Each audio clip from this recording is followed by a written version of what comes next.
from Las Vegas, minutes away from hitting the tables, but he's taking a few minutes for us here to talk to us, man. Zach, what's going on, brother?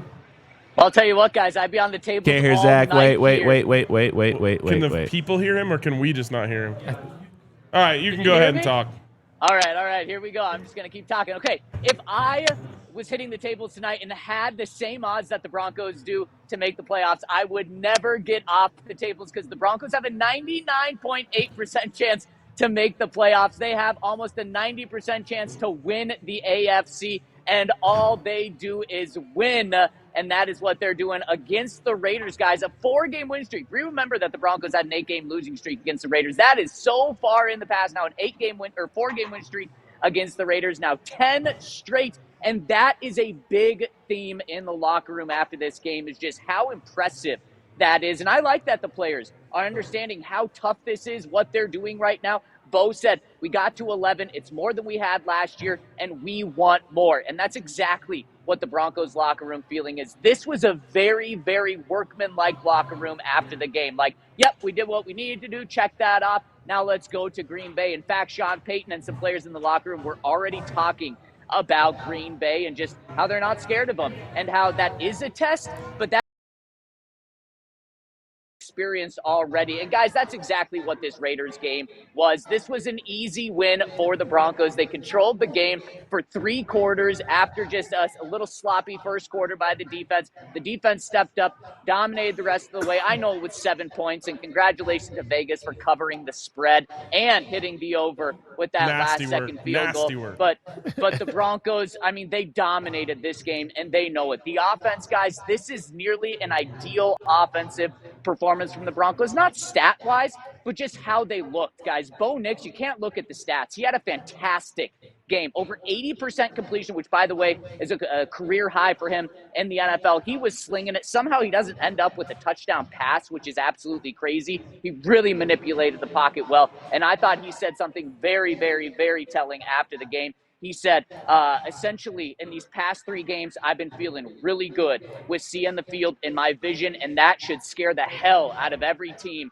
in the AFC because the Broncos were on a 7-game win streak until he felt like he was starting to feel the field and vision well. Now he's feeling that, and we're seeing it play out on the field. That is a very scary sign because not just Bo Nix is heating up. Guys, the theme after the game was R.J. Harvey. This was his breakout game, and everyone gave him props for the type of game he played. Sean Payton just kept going on just about how he is really developing, how he's stepping into the big hole that J.K. Dobbins left, and how he's doing a great job. And I loved that I was proven right, that he is going to be able to get it done on the ground because that is what we saw, and that's what I was so happy to see. Yes, he was really good out of the backfield, and he always has that. In fact, Bo said, that's the best part of his game, but I'm so glad that we saw an efficient runner running in between the tackles, that touchdown run, that 15-yard run that he had. And then how about that catch that he had on the first drive? I think that was kind of like the momentum of the game for the Broncos offense, where he catches it behind the line of scrimmage, breaks the tackle. Players just couldn't go off on R.J. Harvey enough. R.J. Harvey and the locker room after because of just how tough he played. And he is going to be so key for this Broncos team moving forward. So great vibes in after the win. But guys, it really just, they did what they had to do. It's kind of workmanlike. They got this done. Now it's on to a final 4-game stretch, which is not easy, but they did what they had to do, and they secured that tiebreaker with the New England Patriots. The Broncos control their own destiny, and as we all know, specifically Benny knows, that is the best place to be for an organization in December. Zach, man, curious. They talked about, they're already moved on to Green Bay? Yep, 100%. They're already moved on to Green Bay while not overlooking anyone. Now, what I'll say, Benny, and what was very telling, too, about specifically not overlooking the Raiders, Sean Payton was pissed at himself, at the players, at the organization for the way the offense handled that first game against the Raiders. During the week, he said it was an awful game plan that they had going in. After the win today, he pointed to that game multiple times, and you could tell it was just such a relief that he had that the Raiders didn't have his number on the offensive side of the ball. So that's how they made sure to not overlook this game, when your head man wants to make sure that the offense looks good, he's going to make sure that happens, and everyone's going to follow. So that's how they did not overlook the Raiders. But you could tell quickly, like, okay, we got this in the bag. We can start looking forward, especially in the fourth quarter when it's really a 17-point game. The Broncos have it in the bag, give up some garbage time stuff. Nick Bonito said we need to be better at finishing. Sure, but that game was truly never in doubt, even though it did get to a one-possession game at the end. It just helps the Broncos' record in one-possession games. But, yeah, Benny, they are already looking toward the Green Bay Packers. And Bo was asked about that, and he said they're tough. It's a good matchup, but it's nothing that we haven't encountered already this year. So if they've moved on to the Packers, that would mean that they are not staying in Las Vegas tonight. Is that correct? Oh, you are very right about that, Ryan. Yeah, they are. They're boarding their charter right now to get home.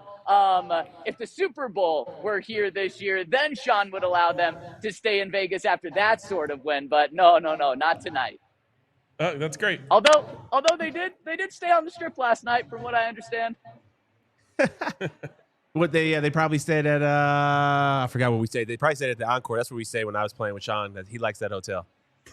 It wasn't that one, but Benny, I think he'll want to stay at that one from what I heard about their experience last night. Oh no.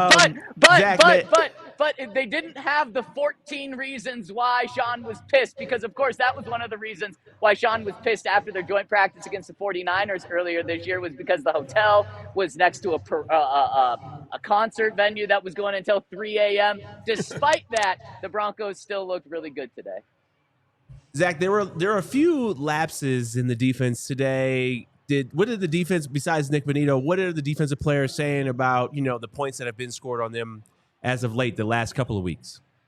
Yeah, essentially it was just that first drive that people were focused on. And I'm sure, and Sean did say after, there are going to be things that we're upset about and need to fix. Sean was not happy with the delay of game that the Broncos had later, very late in the game right there. But it was just on that first drive, and there was nothing specific they pointed to. Just maybe not dialed in enough to start the game, because Geno Smith looked good. I'll tell you what, though, from my observations, what I saw, and maybe I'll be able to dig into this later more as the week goes on, what I saw is Vance Joseph just trusted the front guys to get after Geno Smith on that first drive, and for whatever reason, the Raiders were able to control the Broncos pass rush that first drive. Geno had all the time in the world, and Geno was perfect on that drive, I believe 6 for 6, and that really helped. The next drive, Vance said, I don't care that I'm in Las Vegas. I'm cranking up the heat on this, on Geno Smith, and boy, when the pressure got there, Geno Smith absolutely crumbled, and then we see that he leaves the game for the rest of the game. So I really think the key was just turning up the pressure, and then Nick Bonito started to really turn it on in the second half, ends up with 2 sacks, guys. He's up to 12 and a half sacks. He is going to shatter his single season record of sacks, which he set just last year with that 13 mark. He is going to break that with the next 4 games, and he's going to break it in a big way. So it just maybe a lack of focus. I'm not exactly sure what happened on that first drive, but really after that, the defense just absolutely shut him out. Last one for me, Zach. Just what was the atmosphere like there in Vegas? Oh my gosh, so many Broncos fans. Guys, this was a home game. It was funny. We were talking in the media beforehand, before fans started trickling in. And someone said, do you think there'll be more Broncos fans here? And I said, I do think so. And then someone jumped in and said, well, typically we kind of overrate how many Broncos fans are truly at an away game. And I'm like, okay, maybe. And then about midway through the first quarter, that person looked at me and said, no, you're right. There's definitely more Broncos fans here. It was insane. Like it felt like a home crowd. Now they, have the band going on. So when the Raiders scored or made a stop, there was definitely noise for the Raiders. But for the most part, it was a sea of orange here. The only black you saw was just empty chairs where maybe Raiders fans didn't come. This was a very, very pro Broncos crowd here today. Zach, great to see you, my brother. Great to see you too, fellas. And what couple of things before I get out of here. We heard Mike McGlinchey talk about RJ Harvey, and he said that he praised him. I can't remember the exact quote, but something like he brought an ass whooping to the game, this game. So the Broncos are very proud of the way the rookie stepped up. And how about Marvin Mims? I have to give him a shout out. That punt return was absolutely huge. That's what changed the game. From there on out, it was like, okay, the Broncos aren't going to lose this game. When you get a special teams touchdown, that is absolutely huge. And you guys saw him hit the mile-high salute in the end zone. He said the reason for that is his teammates call him Mile High Marv. And so he's been saving that for the right situation, for where Broncos fans were going to be. That gives you an indication of just how many Broncos fans were here. And then he hit the salute. He's been wanting to do it. His teammates have been wanting him to do it. So really, really cool. When you're able to hit a mile-high salute in Las Vegas in front of the Raiders, but really a Broncos crowd, that's how this game went. The Broncos really controlled this from 45, 50 minutes left in the game. They just dominated. Workmanlike, get that tick off. They have the number 1 seed, and they own that tiebreaker with the Patriots. And now we're on to Green Bay, where the Broncos aren't scared of them. 10 in a row. Big game for Bo Nix. Before you get out of there, make sure you at least put 10 on 10. Oh, I like that. What game is that? Roulette. Okay. I'll store that away. I'll head there right now. All right. Later, Zach. See you. Safe travels to Zach on his way home.